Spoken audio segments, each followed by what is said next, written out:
Hello, English 9 students. Mrs. Kirchhoff here. Let's take a look at section 5 of the story, A Man Called Horse. This is the resolution. Yellow Robe lived through half a dozen clashes with small parties of raiders from hostile tribes. His honors were many.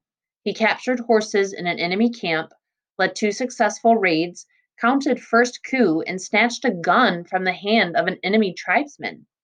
He wore wolf tails on his moccasins and ermine skins on his shirt, and he fringed his leggings with scalps in token of his glory. When his mother ventured to suggest, as she did many times, "My son should take a new wife. I need another woman to help me," he ignored her.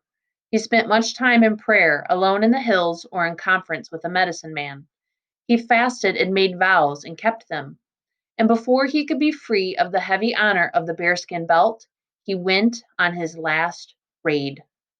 The warriors were returning from the north just as the white man and 2 other hunters approached from the south, with buffalo and elk meat dripping from the bloody hides tied on their restive ponies. One of the hunters grunted, and they stopped to watch a rider on the hill north of the teepee circle. The rider dismounted, held up a blanket, and dropped it. He repeated the gesture. 102. The hunters murmured dismay. Two men dead! They rode fast into the camp where there was already wailing. A messenger came down from the war party on the hill. The rest of the party delayed to paint their faces for mourning and for victory. One of the 2 dead men, was Yellow Robe.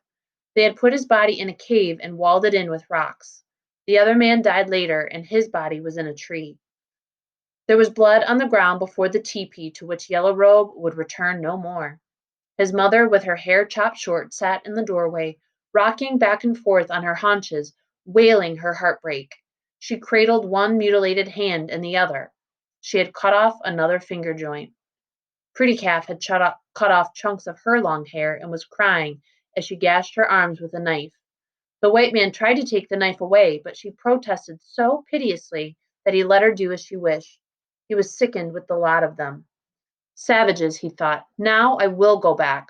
I'll go hunting alone and I'll keep on going. But he did not go just yet because he was the only hunter in the lodge of the 2 grieving women, one of them old and the other pregnant with his child. In their mourning, they made him a pauper again. Everything that meant comfort, wealth, and safety they sacrificed to the spirits because of the death of Yellow Robe. The teepee made of 17 fine buffalo hides, the furs that should have kept them warm, the white deerskin dress trimmed with elk teeth that Pretty Calf loved so well, even their tools and Yellow Robe's weapons, everything but his sacred medicine objects, they left there on the prairie, and the whole camp moved away. 2 of his best horses were killed as a sacrifice, and the women gave away the rest. 109. They had no shelter. They would have no teepee of their own for 2 months at least of mourning, and then the women would have to tan hides to make it. Meanwhile, they could live in temporary huts made of willows, covered with skins given them in pity by their friends. They could have lived with relatives, but Yellow Robe's women had no relatives. The white man had not realized until then how terrible a thing it was for a crow to have no kinfolk.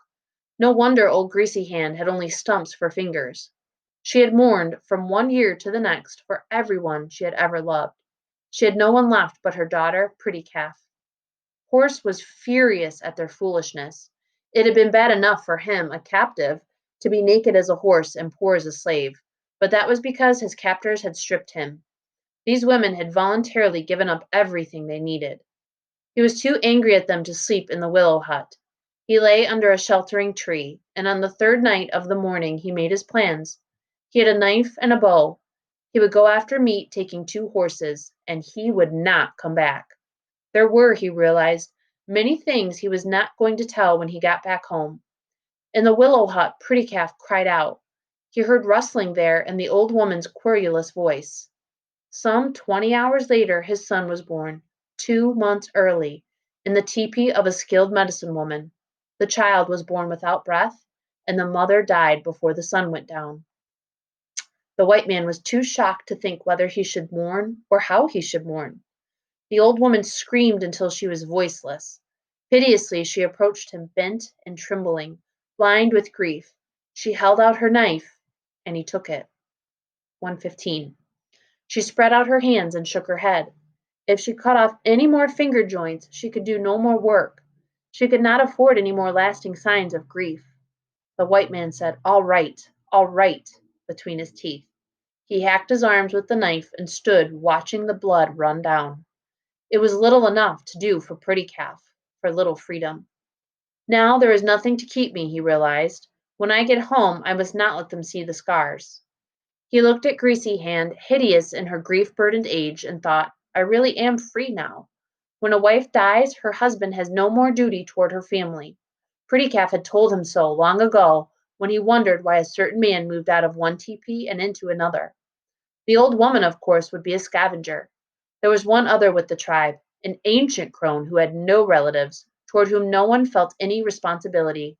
She lived on food thrown away by the more fortunate. She slept in shelters that she built with her own knotted hands. She plodded wearily at the end of the procession when the camp moved. When she stumbled, nobody cared. When she died, nobody would miss her. Tomorrow morning, the white man decided, I will go. 121. His mother-in-law's sunken mouth quivered. She said one word questioningly. She said, Iroshe, she said, son? Blinking, he remembered. When a wife died, her husband was free, but her mother, who had ignored him with dignity, might, if she wished, ask him to stay. She invited him by calling him son, and he accepted by answering mother. Greasy Hand stood before him, bowed with years, withered with unceasing labor, loveless and childless, scarred with grief. But with all her burdens, she still loved life enough to beg it from him, the only person she had any right to ask. She was stripping herself of all she had left, her pride. He looked eastward across the prairie. 2,000 miles away was home. The old woman would not live forever. He could afford to wait, for he was young. He could afford to be magnanimous, for he knew he was a man. He gave her the answer. Igia, he said, mother. He went home 3 years later. He explained no more than to say, I lived with the crows for a while. It was some time before I could leave. They called me Horse. He did not find it necessary either to apologize or to boast, because he was the equal of any man on earth. I hope you enjoyed the story. Thanks for reading along with me.